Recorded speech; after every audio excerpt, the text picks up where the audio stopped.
Hello, everyone. A warm welcome. Thank you for joining in. I see a lot of good, bright faces coming in. Thank you so much. This is another Transformational Talks with Coach Transformation Academy. I have Annagret with me as my colleague, and I'm Saeed joining you today. Coach Transformation Academy is one of the renowned companies offering professional coach training programs. We are accredited by the International Coaching Federation, ICF, the International Mentoring Center, IMC, European Mentoring and Coaching Council, EMCC, as well as the Society of Human Resources Management. So whoever is new here joining us today, should you want to know more about our programs, we will be dropping our direct email addresses so you can reach out to us for any further information about your certification process.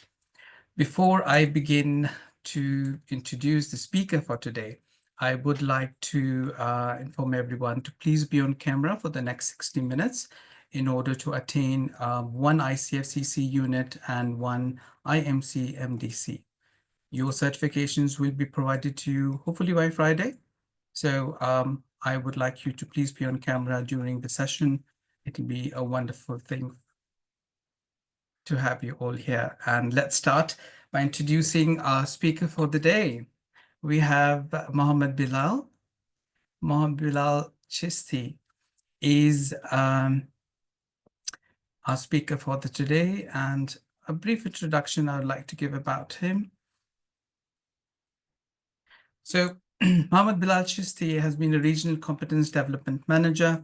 He is responsible for learning and development, recruitment, and leadership for Jotun Middle East, India, and Africa region. He has been for Jotun for 13 years in 2 different locations, that is Pakistan and UAE. He's a certified coach at PCC level and has been involved in coaching and related topics since 2019. Today's topic is building coaching culture in an organization. So I welcome Muhammad Bilal Chishti to please take it forward from here and share his expertise with us. Well, thank you very much, Said. Thank you very much, Annagret, and thank you very much for CTA to give me an opportunity to be on this platform and share my thoughts and experience, which I've gained over the time. I'm a proud student of CTA as well because I took my let's say my coaching studies also from this platform, and I believe that this was one of an area which kind of helped me grow within what I am in terms of or in realms of coaching as such. So one of the thing which I have been really passionate since my journey of joining this coaching area was very much about how do we get to a stage where we can embed what we learn in a non-corporate world and bring it to the corporate world, because what in my experience, that is what I'm only referring to. Coaching had a very different annotation at number of places on how I experienced them within organizations. So they were given quite a lot of different kind of stigma. Coaching was related to therapy. Many people will see coaches that, oh, if I'm assigned a coach or if I'm going to be talking to a coach, it is going to be somebody, maybe I'm in a problem. Do I have a trouble? Am I like somebody who's not good enough? So all those questions were kind of revolving around, in my experience of thing which comes around coaching in organizations. And then within organization, because we are very much driven with a lot more let's say results at the end of the day, so soft skills or skills which enable people were seen in a different way, and coaching have moved from being let's say a second stream activity of development for people to be a very straight line stream development area for organizations. And that is what, at least in my experience, I have put down to, and also worked in previous years to build that through. So since 2019, we started with this project in my organization, which was about how do we build a coaching culture with an organization, right? So before I move any way ahead, the first thing which I want to kind of share with everybody, and I'm talking about culture and again and again, is a very much to do this wonderful quote by Peter Drucker, which says, "Culture eats strategy for breakfast." And the reason why I put it forward is because I think number of things have to work together for us to create an environment where we HR professionals are able to make an impact for organizations. And this was one of the fundamental we kept in our mind, that we can come up with a million new ideas, a million new interventions, a million new thinking, a million new researches, and bring those wonderful technologies to the organization wherever we operate. But then if we do not have a culture which can sustain it, our strategies will not work. So in a race of culture and strategy, culture will always and always win. So for us, instead of only taking it as an opportunity where we can tell people on how great coaching interventions could be, we would like to start from somewhere where we build deep roots of this into the organization. And I must also say, at least from my perspective, I was quite lucky because in our organization globally, we were quite close to this concept anyways. The next step that we wanted was to how to take it deep rooted. Instead of having it on a superficial level, how do we take it to the next step where people who are responsible for other people are really interested in the development of their teams and make an impact for themselves, for their teams, and ultimately for an organization. So this is what I would like to start with. Everybody keep that in your mind. First focus on culture, and then you can bring all your HR strategies, whichever that might be. If it aligns well with the ownership, if it aligns well with the culture that that organization wants to build or is aspiring or has already, your strategies will flourish really, really fast within that perspective. So for this session, what I had in my mind, I would like to kind of bring that forward in terms of the journey. So I am, of course, going to share a little bit about the journey that I had. So the what of that journey that I'm going to take with you guys today is a little bit of sharing my experiences and on how we forest the coaching culture within our organization. But then the first thing which is quite important for us getting to that side will be to understand what's an impact, why was the need, what do we want to get to in one way or the other. So the bigger things that we wanted to achieve in terms of creating that culture was how can we enhance the trust between managers and their teams, and then how can we really establish a good pathway for a constructive feedback that is super essential for people to develop and move forward. And then is that real true employee development, and this is what we want to get towards with. The point is, okay, I can share my experience, I can share what we have done, but then what was the result? Where does it really end it? How did we know that if we have succeeded? So, at the end of the day, even if in coaching, what we say is coaching is a lot about at the end of the accountability and impact. The impact that you want to see is the end result where it goes to. And the end result was very much about our improved employee experience. So we actually tracked that over period and found out that our employees have reported a good massive 10% increase in their experience in terms of how they like to work for the organization, right? And specifically to all the parameters which kind of link to this specific area of these three things which I have mentioned on the screen in one way or the other. Of course, it will have other things which I just can't kind of take credit for or put that on coaching culture, which is lower turnover or enabled and engaged employees or business results, which comes after all the interventions, because it's not only one thing, it's the overall orchestra which works around the system. And one cog of that was also having this wonderful thing of building this coaching culture within the organization. So that is the what in terms of the journey that I wanted to share with you guys. But how do I want to do it? That's the next thing. So how I have decided in my head to do it is through sharing a concept with you. So yes, the concept that we have worked on, what was the basic intent of that, what was the underlying main message which kind of enable people to understand the bigger portion which you also said in the opening flyer or the introductory flyer, that how do managers really navigate through the three realms they always kind of interact with? When do they be a manager? When do they be a coach? When do they be a leader? And all these things one after another. So I will share that concept with you, but I just don't want to do it in more of a lecture way. I would suggest that we take it in particularly in a manner where some of you can also share some experiences on the fly. So I can understand that at this moment we are more than 53 people possibly within this call, and if I just open the mic for everybody, it will be a little bit more difficult to organize on what has been said. So may I request all of you guys to try to use chat and share a little bit of your thoughts if I ask a question around it, and I'll keep the chat box also open on the side, so I know what has been asked and what we need to kind of take through. So let's see if we can have this in an engaging manner, in a workshop style, this webinar, if we can take it through. And finally, of course, by doing this, what I want to get to, my how, is providing you some insights. And what you can do with those insights, of course, is you can take them and see how they really affect you or help you out as an individual. You can see that this is something which, yes, I liked it very much, and maybe I'm going to give it a go in my practice, in my line of work, or in the organization where I work through. It might not be something which can go organization wide, but it does impact me, and I'm going to really look into that, how it can play for me. Or you can get some learnings and you can take it to on the organization level, and you can take that leap of faith and see that how I can turn it to be something which will work for me and my organization on a bigger perspective. So of course you can take all those steps as and feel what you want out of it.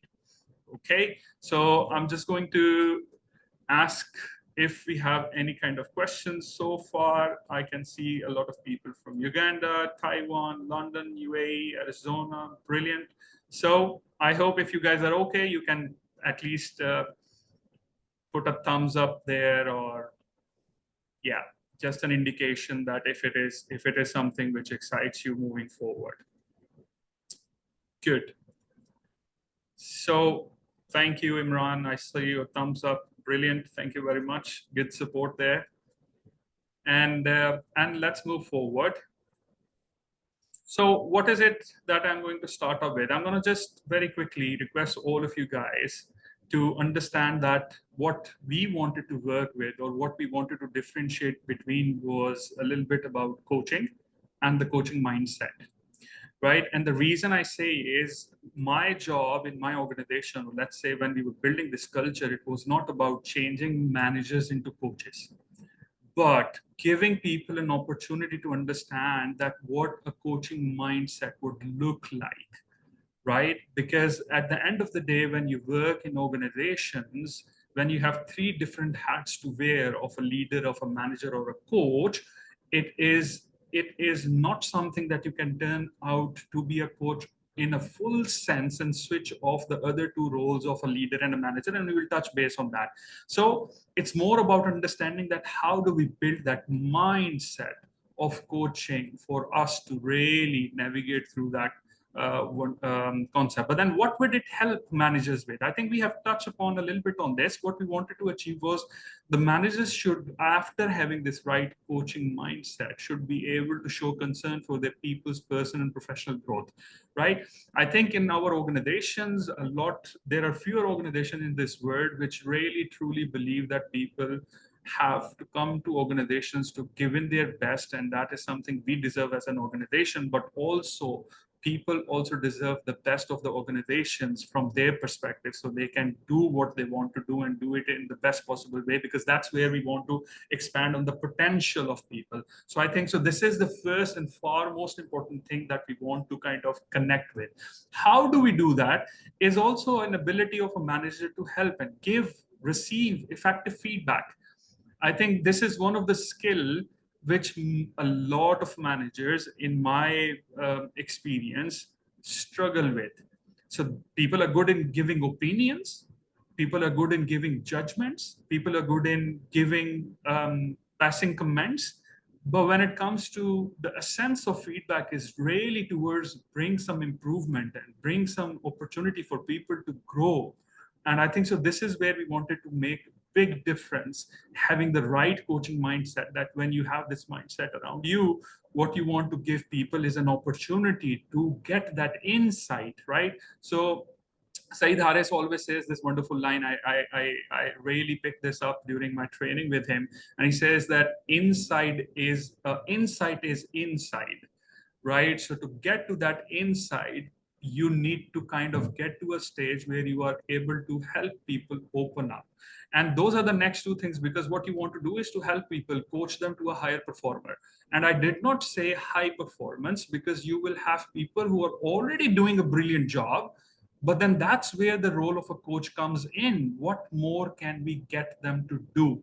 Right? It's not only about the potential that exists now, or let's the result that they're giving now. It's about what can I get out of this person, how much further on they can be stretched in a way. And right and stretch are done two ways. It can be done in either you stretch them or they decide to stretch themselves. And coaching is all about giving that opportunity to people so that they take that choice of what can I do more.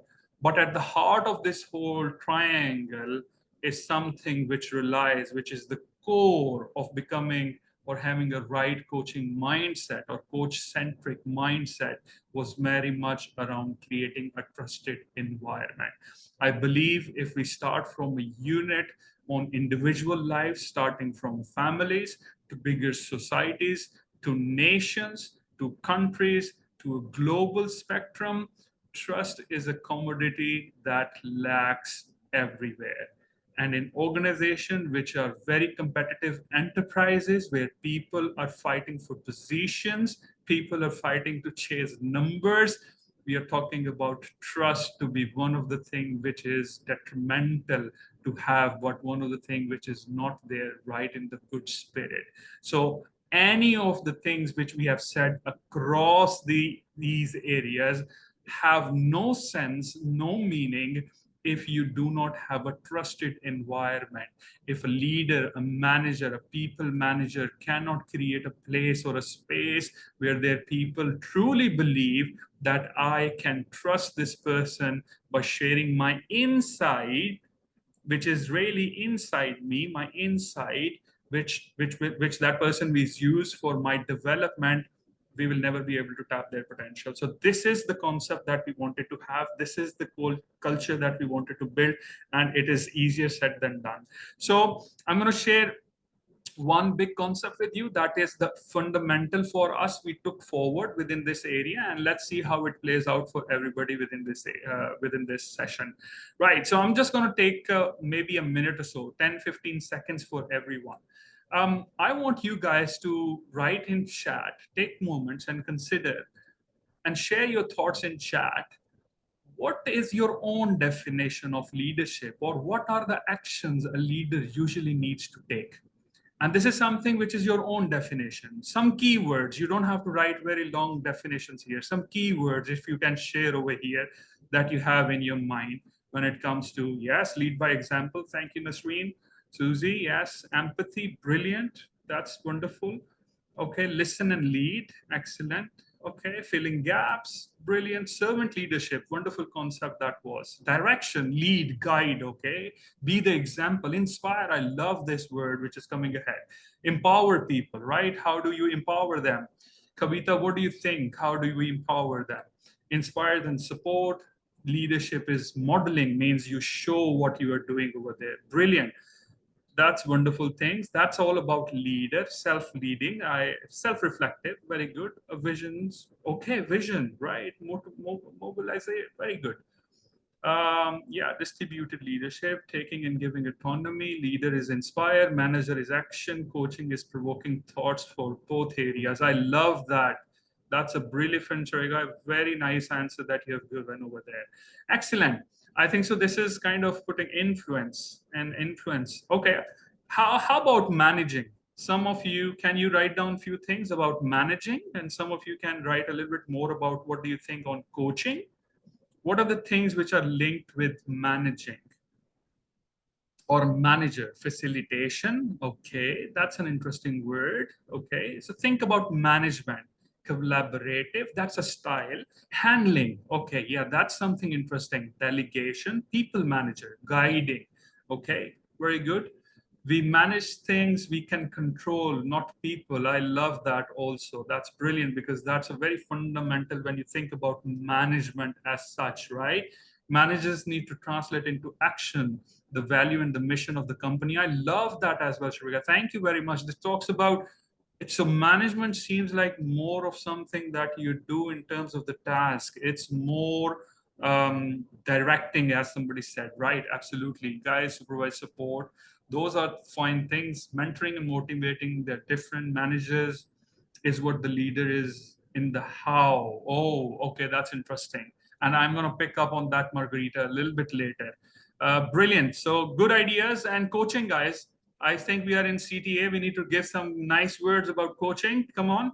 What is coaching? Because this is something different than both leading and managing, right? Or a leader and manager. So self-autonomy, unlocking potential. See, big, nice, brilliant words, bringing the best out of people. Love it. Partnering. Oh, this shows me how important work we do in CTA, right? We change mindset of people and let them know what is the difference. Holding accountable, that's interesting. That can be coaching, and that can be something about management as well. I can bring you guys back to it. Good. Asking questions, bringing out potential. Good. I'm going to stop over there in terms of reading the chat, but you guys can go ahead, put those things into the chat. Perfectly fine with me. And I'm going to share a little bit about what we think and what it is in the perspective we have taken it forward. So we said when we talk about leadership and management and coaching, these are three different roles that a manager or a person in an organization who have people reporting to him or her have to play at different times, right? So these are three different concepts. By doing, there are three different philosophies. They have three different outcomes at the end of the day. What is really, really important is that this is done by the same person. And this is what we wanted them to understand on day one, that you cannot be one of them. You have to be all three of them. But you got to first understand what is each one of them and what is an outcome of being each one of them at different times. So let's kind of look at it, what that will entail. So we said leadership is a lot, which you guys have put down into the chat as well. Leadership is a lot about a question which answers why. Leadership answers the question of why are we playing this game? It's a question which mainly talks about why are we into this profession. So this will answer anything is purpose of what we do. This is something related to leadership. This is about vision. This is about purpose. This is about where we are heading. And you cannot head anywhere unless you do not know why do we do it. So leadership answers a question which is very much about why. And some of the very interesting things that you guys have already said, let's kind of bring them forward. So leadership is very much about direction, vision, strategy, long-term purpose, and all these things. If that's leadership, management will answer questions about, now we know why we play or why we do what we do. Management is about what do we need to do to achieve the why, the purpose, right? So what is very sequential of activities which is related to tasks, breaking them down, bringing them short to the area where people can easily achieve them. So this is management is, or manager is very much about allocating resources, tasks breaking down into goals, follow-ups. So what do we need to do in order to achieve the why of what we are playing? And if these two things are why and what you need to understand, coaching is all about how. How can we play a better game? Right? Because why we play a game tells us the purpose. What do we need to do in order to play that game talks about resource allocation. Coaching is all about how can we play a better game? How can we do better than what we are doing now? How can we be more effective? How can we be somebody who is more, who is able to bring and do better in terms of unleashing their potential. So these are the three things that we want to first let managers understand in a very, very good way. So the next thing that I always ask is to, or try to build with our teams over here, is that we need to understand that any job within an organization exists based on a context. Any relationship in an organization exists based on a context, and that context is really important for us to understand. And a lot of time, I give an example of the time when people sign their contract, and I ask them, and I will ask you guys, if there are two type of contracts that people sign with an organization, can anybody name what kind of two different type of contracts people sign with an organization? Remember your time, you guys, any one of you who is doing a job or is an entrepreneur, is working somewhere, when you sign a contract, yes, code of conduct, absolutely, thank you. So that is a nice one. So two kind of contracts that you sign wherever you work. So what do you think those two type of contracts are? Non-disclosure agreements, brilliant. That's a nice one. So you see there are some kind of, if I may say, one or two answers. I'll wait for it. Thank you, Miral. So anyone else, what are the two different type of contracts anyone sign with anybody? I mean, you can take it not to organization, you can take it to the places which are personal. And if you do a rent deed with anybody, if you buy a product, if you do a service agreement, right there people comes around. Oh, Carmen, brilliant answer, which is about psychological contract. So guys, there are two type of contract that people sign anywhere. One of them is a physical contract. On physical contract are code of conducts, conditions that people needs to fulfill, and things that they agree to. These are kind of, something we can hold each other accountable for in the court of law, or something which covers rights of people from right and left, right? And usually, if we look at workplace, who have the control over the physical contract? Who can define the terms and conditions usually in an agreement? Who has an upper hand? Organization, boss, brilliant, Babar, brilliant, employer, HR. Yeah, I wish HR has an effect, but not really. Government, organization. So in short, what we want to establish over here with people to understand this concept of leader, manager, coach is there are two type of concepts, contracts. One is physical, one is psychological. On a physical contract, on the left-hand side of these two roles of leadership and management, organization has authority. And that organization can be anything. That can be a government, that can be a body, that can be a company, that can be whoever that might be, right? And in that contract, what I signed when I joined this organization is, hey, Jotun, I'm going to work with you for all the terms and conditions you are setting. You can define the purpose of the company, you can decide the strategy, you can put the policies, you can put everything on how you want to work through. So you have authority of the leadership over me in these terms. And you, Jotun, which is my company now, have an authority to set down, dictate what kind of management procedures do you want me to follow, right? My company doesn't believe anything mixing compensation policies with performance management, but that is my company's policy. If I don't believe in it, the day I sign that contract, my belief goes out of the window, because organization doesn't care about that. And I have signed that I will work in the way you want me to work. So organization have authority over it, and leaders know it. And organization exercise their authority through people leaders.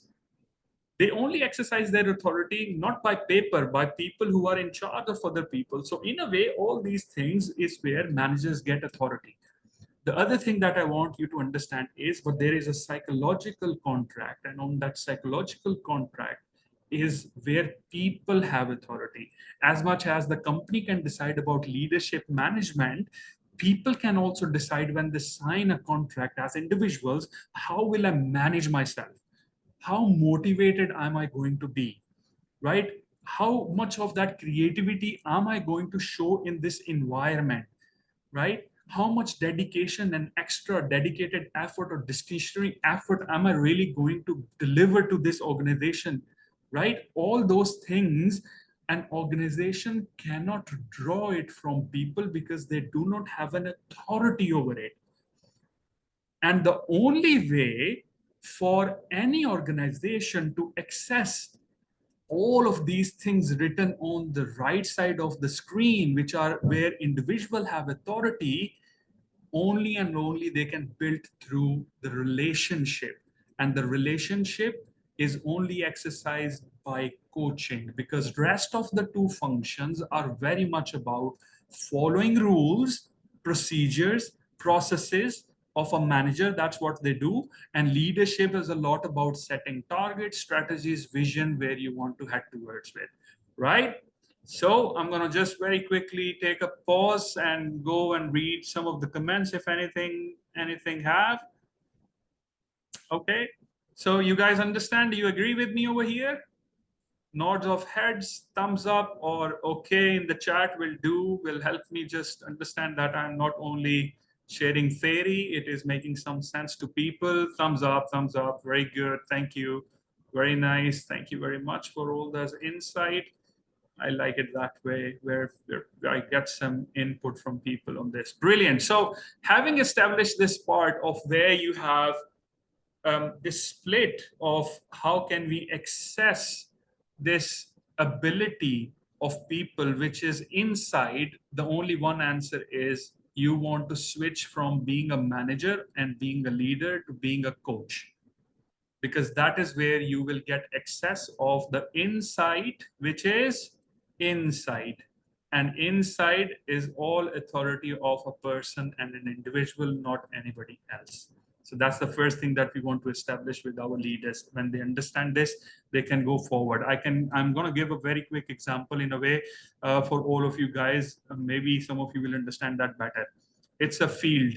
It's a field of tennis, and there are two players which are playing tennis, right? And these two players are kind of most of the time sponsored, right? They are sponsored sometime when they start in the beginning at childhood by their parents, later on by organizations, by some big companies, and so on and so forth, right? And then in this game, you also, what you have is an empire. The job of the empire is to sit here and ensure that these guys are following rules. They follow the rules of the game. When they score, it is within the parameters that they have set. This person also gives status that you are leading and you are falling behind, or you are at a tie, who wins, who lose. This is the job of the empire. And then you have somebody also who is okay, we can go with this explanation as well at the same. And then you have a trainer, or a trainer on the side, right? And the trainer's job is to help these people play, but the game is being played by these players. The trainer cannot in between of the game come and say that, hey player, why don't you take some rest and let me play the game on your behalf. That will never happen. The job of the trainer is to help that person get better.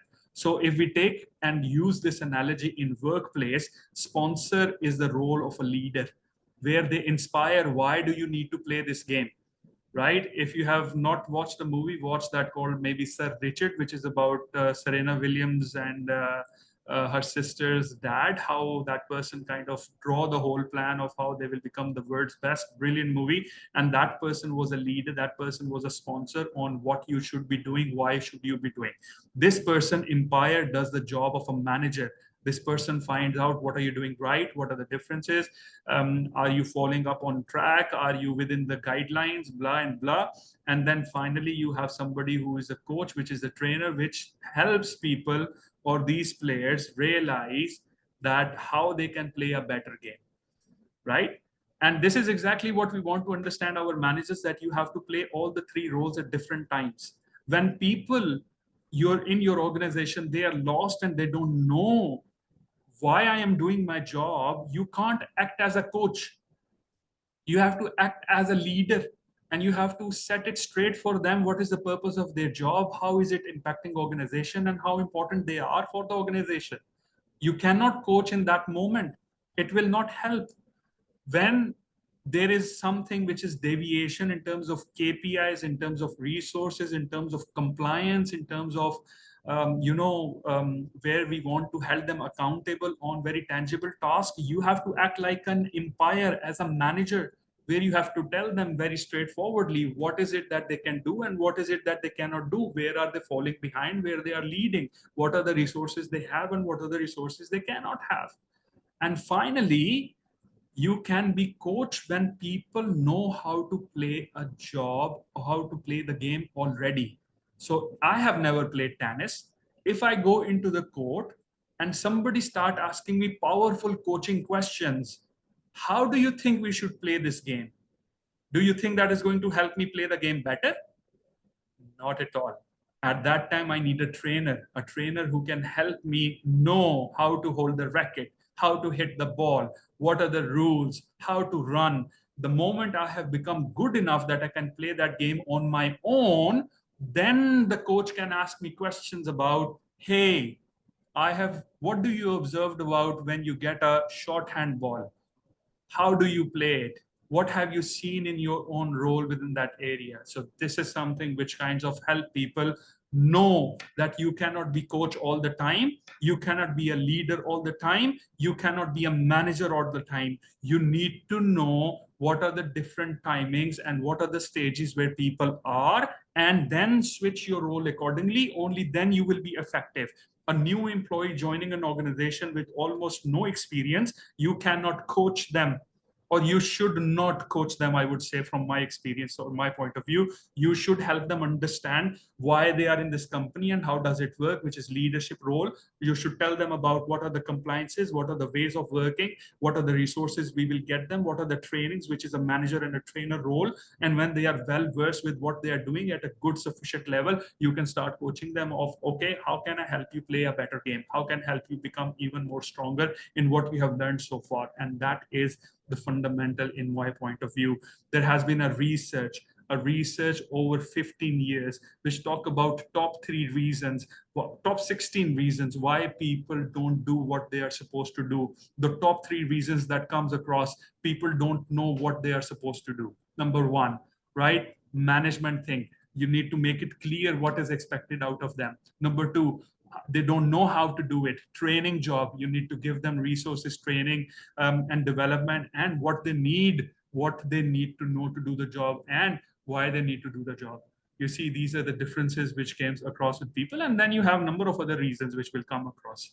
But if you don't solve the first 3, which are the job of a leader, manager, and coach, you cannot get to the stage of most of these over here, how they have written our leader and manager job. You cannot coach people if they don't know the rules of the game and why they are playing the game. So the first thing to do is to be a leader and a manager, and then the coaching comes. That is my humble experience, or at least the concept that I have learned over a period of time, and that is what I wanted to share with you guys. So in our sense, we say coaching is very simple. I love the format model that we have, of course, of CTA, but I have also used this simple version from John Whitmore from his book, which we usually talk about, and that is coaching conversation is not critical, it's not complicated. It's only 3 things. You want to raise awareness of the people in that particular matter that they are dealing with.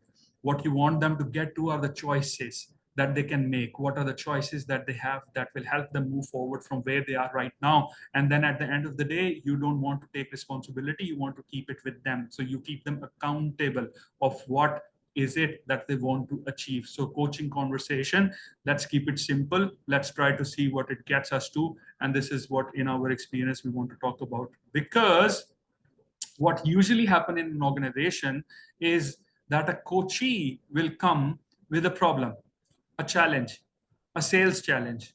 Boss, I'm not able to make new sales. I'm not able to get money or collection or sell through, blah, blah, blah, blah. This coach, who is also a leader, a manager, who has done that job for odd 10, 15 years, is an expert, has risen up. He was one of this salesperson for many, many years. The normal intention is that this coachee will come, and that coachee is really stuck with the challenge on how that person is dealing the challenge, right? The problem starts when the manager also looking at the challenge. Whereas the role of the coach is to actually avoid looking at the challenge and solve it for the coach. What they should be doing is they should be focusing only and only on coachee, on how they are looking at the challenge, because the problem is not the problem. The problem is your attitude with the problem.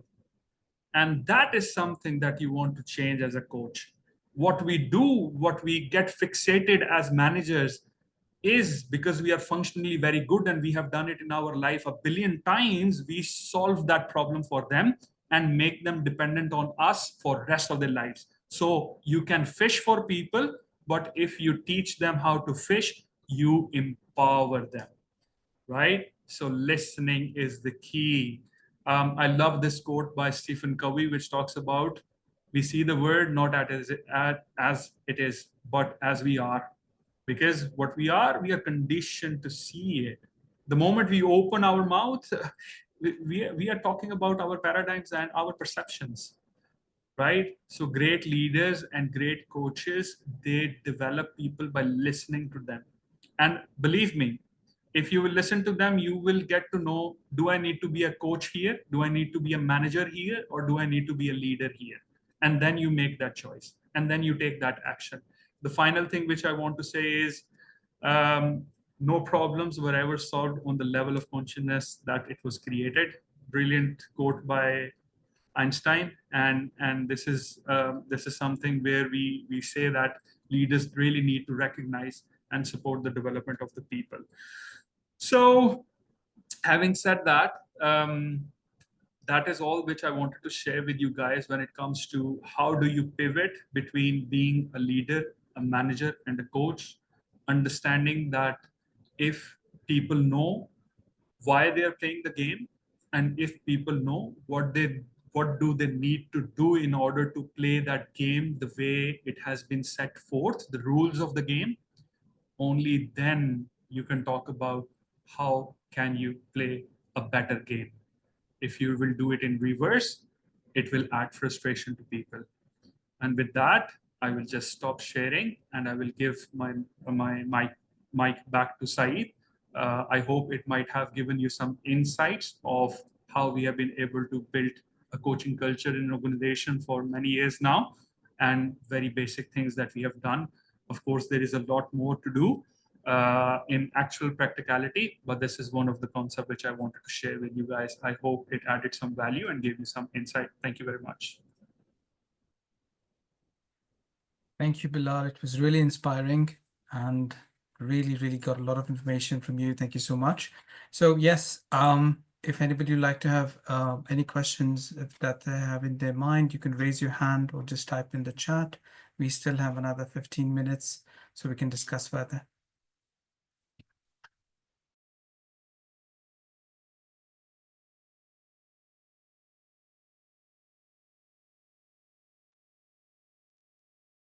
Yes, Lakshmi.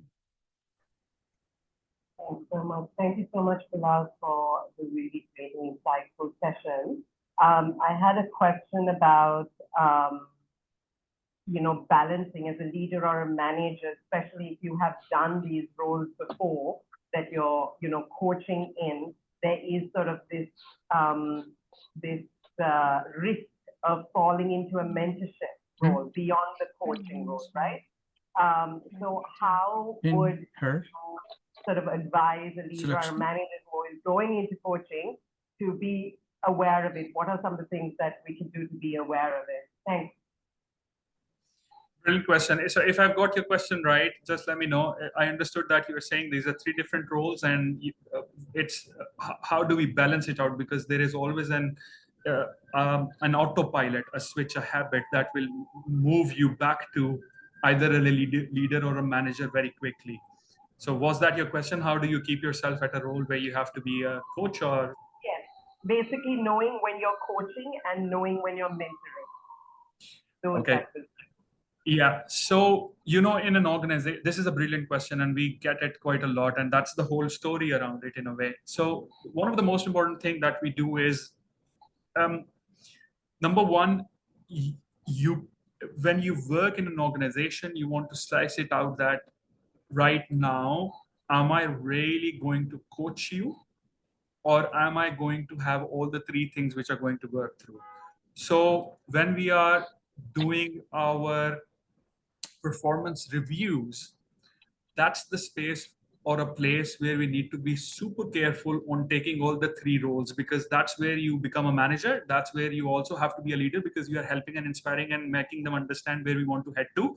But also, that's a place where you want to be a coach to understand that, hey, how could you have done it differently? Or what more can you do over there, right? So my basic rule is, if there is a gap in people not knowing what they're supposed to do, means the why, I want them to give clarity rather than being a coach and try to dig something that they don't know, right? So if you leave people in a black box where no light is there, and then you try to ask them, what do you see? And the only answer you're going to get is darkness, right? And then you say, why don't you walk? And they walk and they bump into the door or a wall, and then you ask them the same question, what do you see? They will probably say, I don't see anything, but definitely I feel it, because now I have a lump in my head, right? So I think so it's important for us to know at that moment, if people don't know why they are doing what they are doing, be a leader. If they are not following rules, compliance, policies, procedures, KPIs, and it has to do with how you need to get to that stage, you talk about management, right? And if they are well known to these things already, they know how to really perform on that, they're good performers, then leave these two things on the side and you take a coaching approach then. And you ask them, okay, now I want to understand where you want to head towards with, right? How can you do it in a better way? I understand you've been doing it. What are the challenges you are facing? So does that answer your question? It did. Thank you so much.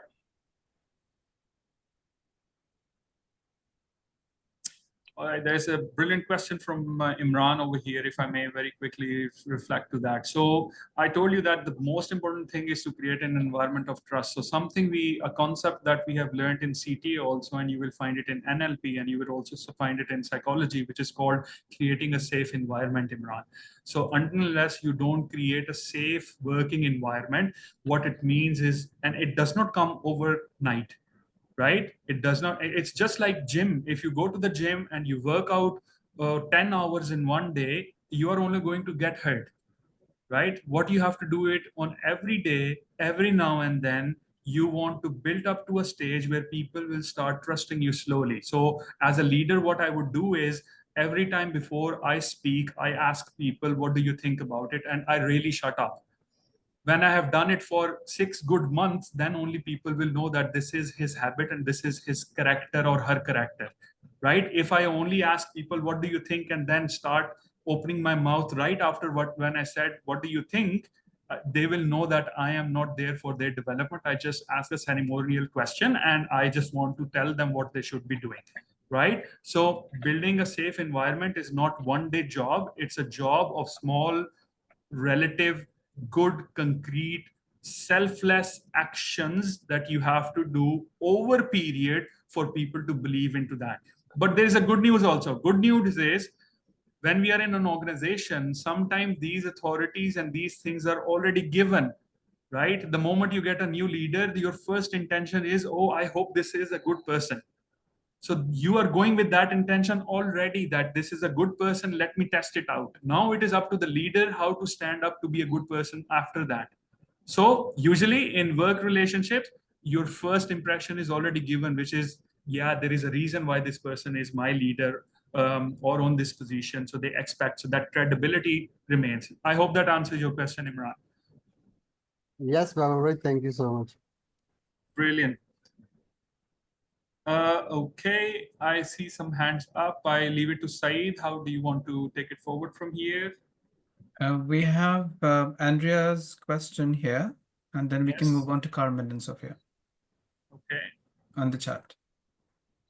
Maybe I've lost it. If you have hold of it, can you please speak the question now? Sure. So Andrea says, what if the employee doesn't realize they aren't bringing out best in their staff? All right, that's brilliant, and I think so. Being a parent, I totally understand that in one way or the other. It's not very different from that, and a lot of time people will have, if you will go and read this something a Galway's book all about inner game. A lot of time these are self doubts and these things exist in people, right? So I think so. The first thing which I would do in that manner will be to take a step of a leader and try to get to know that how important they are in an organization, right? What is the value of their work that they do for us? And this is exactly what I've learned from my kids, to be very honest in a way, right? The moment they have a lot of self doubt, all I do is I go back and try to make them understand that yes, how much they value for me and my family, and how much joy do they bring us, and then automatically the moment they cross the first barrier of their thinking, they will get to a stage of understanding, okay, what more can we do?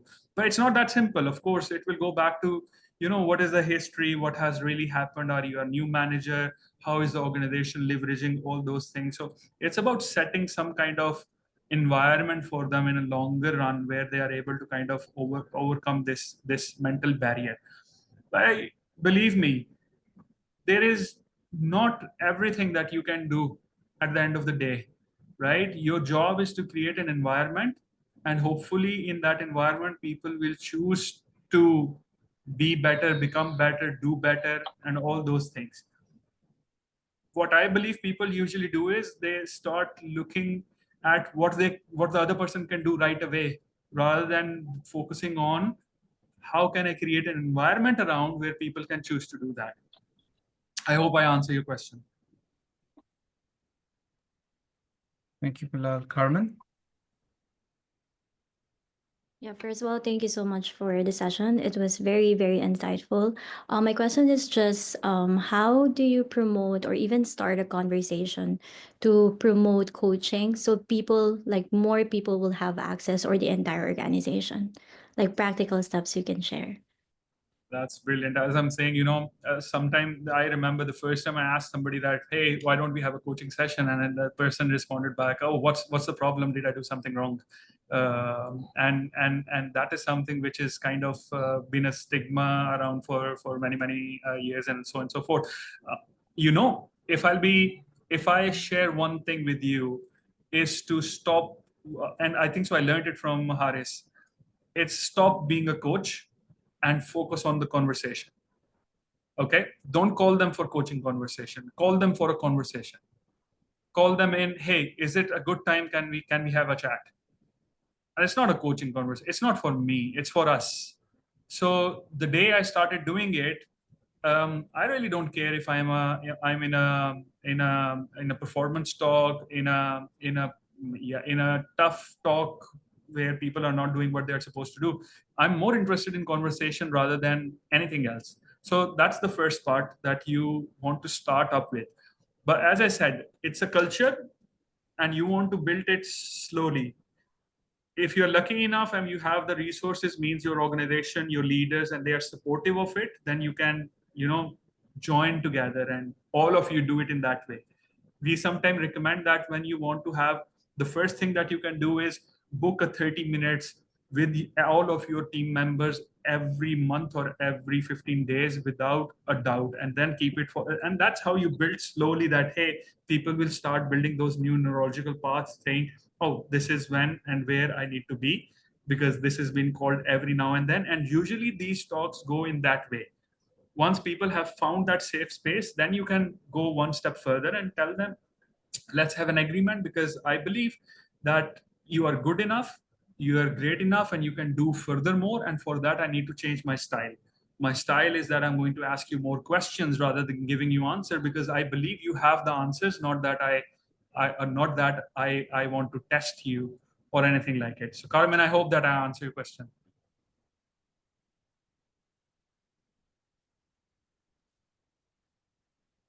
Sophia would like you to move ahead with your question, please.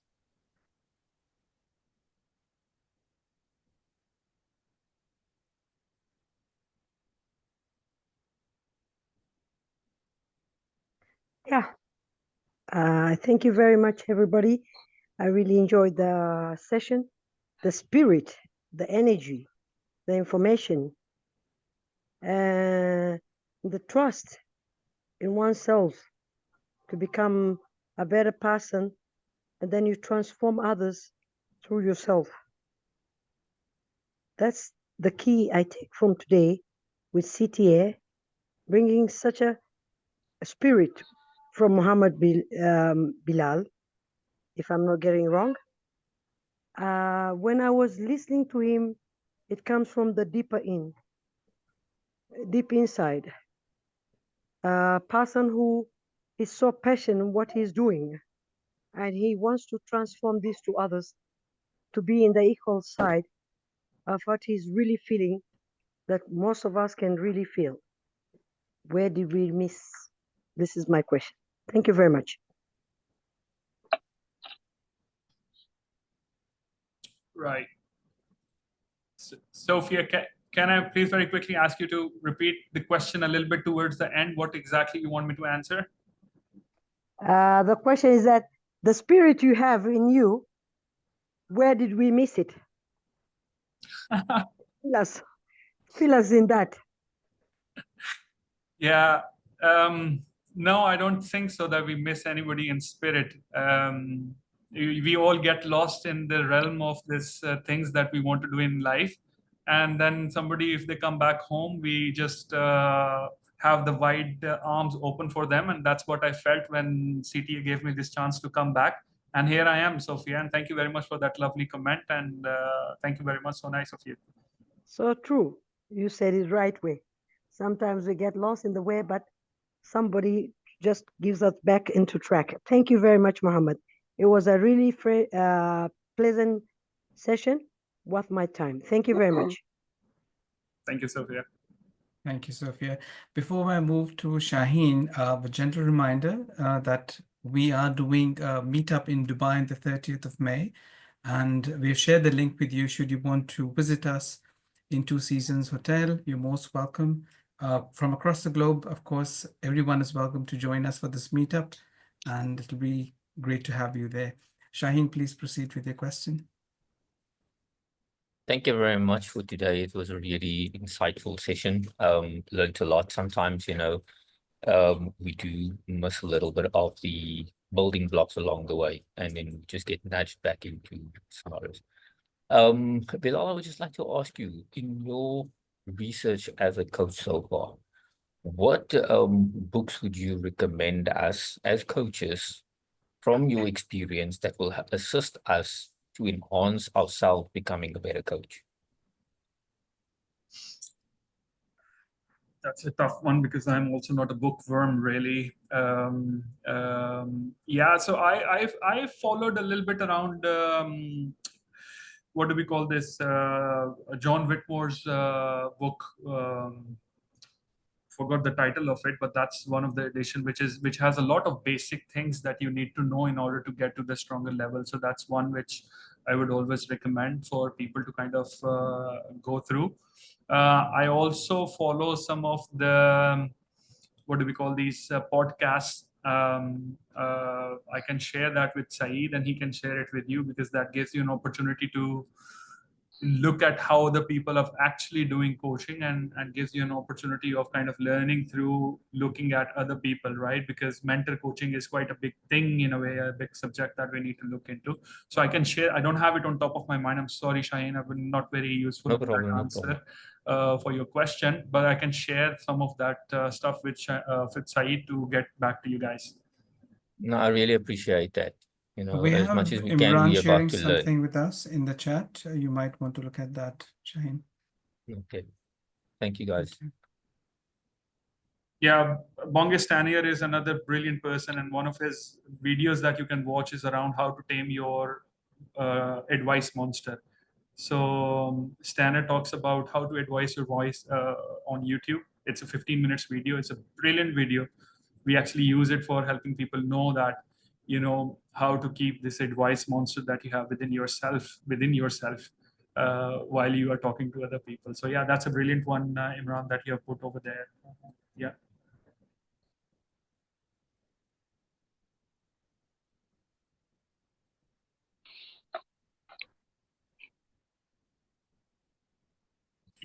So we would like to round it up now. If there's no more questions, I would like to thank each one of you for attending the session today. It's great to have you all. Thank you, Imran. Thank you, Bilal, for your wonderful session with us today. Lovely having you with us.